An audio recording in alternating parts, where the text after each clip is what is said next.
Yeah. So the question asks us to read the following sentences. There are six sentences. As you read them, you'll realize probably that a few of them have certain mistakes while reading itself. Again, that varies person to person. Now, the instruction is from the following, choose the option having all the correct sentences. So it is very important to note whether it is asking you to choose the correct sentences or the incorrect sentences. So read the question, read the instructions very carefully. That is extremely important, right?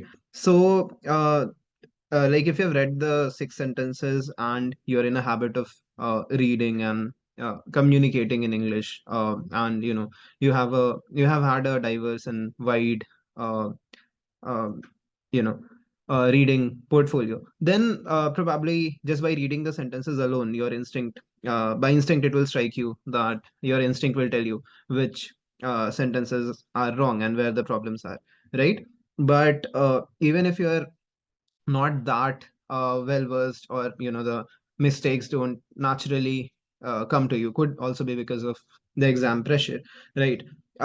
Even if you figure out one sentence which is wrong, you can always use the method of elimination. So let's start reading. The exam will begin from 2 p.m. on January 8th. So let's take it very quickly, scan it. The exam will begin from 2 p.m. on January 8th. So let's like focus on each word where the mistake is. And I see that, okay, from could be a problem. The tense is correct. The subject verb agreement is fine. It says from 2 p.m., right? So if it says from, right, it represents that there is a beginning, right? That it is the beginning of an interval, or it is the opening of an interval or a segment, right? So there should be an end, like say when I'm specifying the time period of something, and instead of just giving the duration or the length of that period, I want to specify the starting point and the ending point. So I would say the war lasted from 1605 AD to 1635 AD, suppose, that way, right? So it should have been the exam will be held or is scheduled from 2 p.m. to 3 p.m., or the exam will be conducted from 2 p.m. to 3 p.m. The test shall be conducted from 2 p.m. to 3 p.m., right? But here it says the exam will begin from 2 p.m. on January 8th, right? And no endpoint is given. So from is a word that is not suitable here, is not appropriate, right? And instead, the correct word should have been the exam will begin at 2 p.m. on January 8th, right? So now I know that option one is an incorrect sentence. So wherever I see, rather, sentence one is an incorrect sentence. So in whichever option I see sentence one, I can safely eliminate that option, right? So B and C are eliminated. Let's move on to the next. While entering into the college building, he saw the statue of Mahatma Gandhi. So while entering into the college building, like, seems a bit too wordy, right? So there is some redundancy here, right? What is it?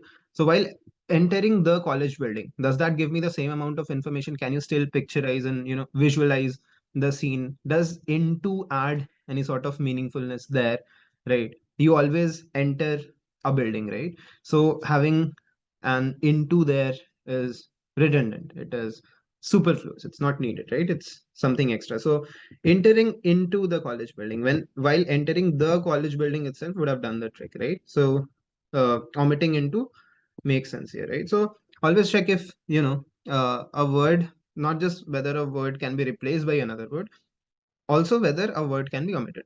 So you typically look for three things: whether a word should be replaced by another word, or say a group of words should be replaced by another word, or a group of words should be replaced by a group of words.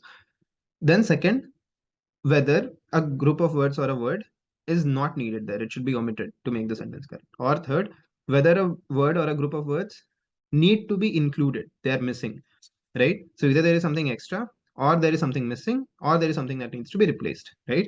So these are the three primary ways to go about it.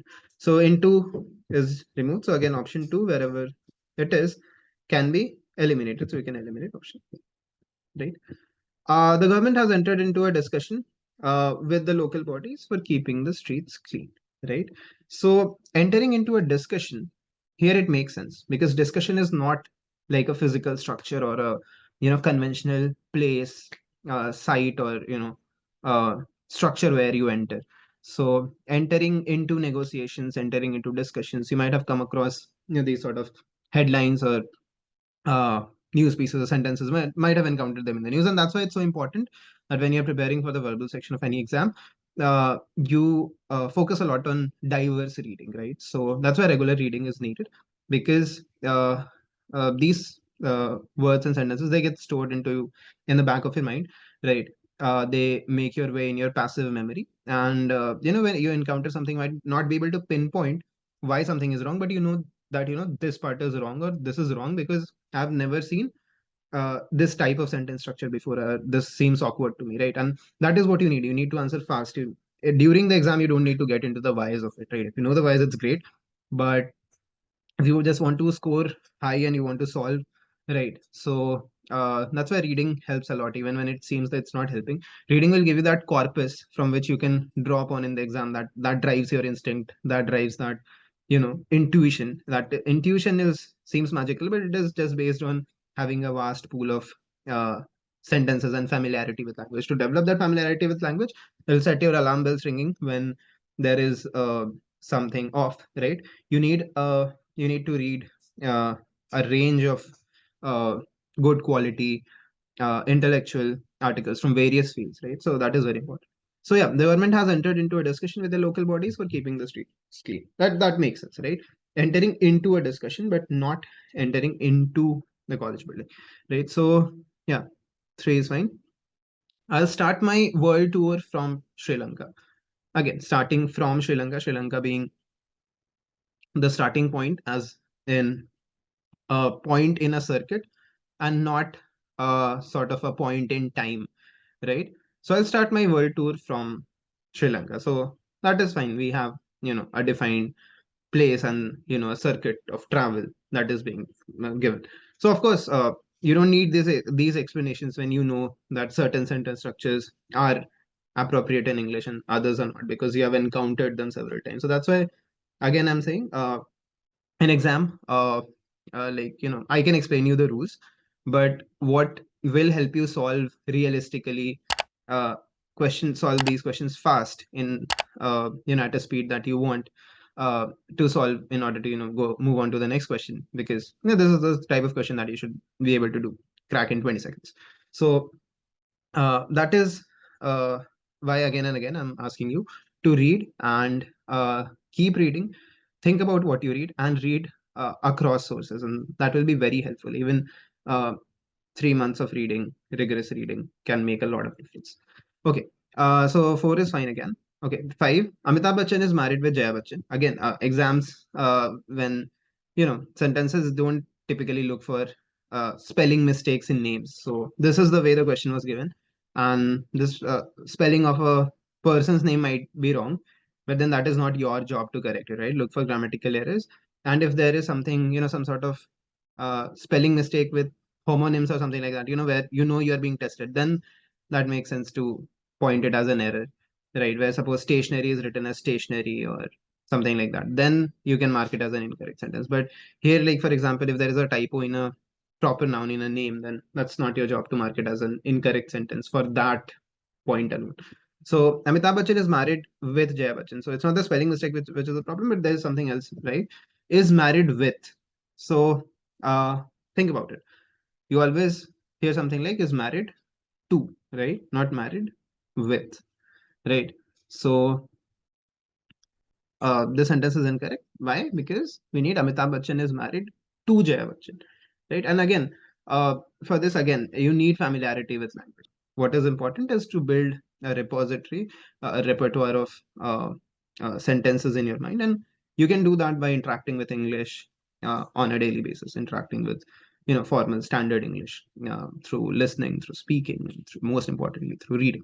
So I've Amitabh Bachchan is married with Jaya Bachchan is not correct. Is married to Jaya Bachchan should be the correct sentence structure. So if you look at five, two of them are already eliminated. You can even eliminate D, and then E is the only correct answer. So if you had sort of checked five earlier, you might have eliminated three of those options. Right, straight up. Okay. I've been working on this project for 3 weeks. So for 3 weeks, right? So you might remember from elementary school where there was a chapter in grammar specifically for illustrating the difference between for and since. So when there is a given fixed point in time, like sort of a date, then you say since. And if there is a duration, right, a delta, a gap, right, as in a span rather, right, you use for. So I have been working on this project for 3 weeks. So that gives you a duration. That's correct, right? I have been working the tense also matches up. So 6 is correct again. So the correct sentences are 3, 4, and 6, both by elimination and by selection, right? So that's the answer.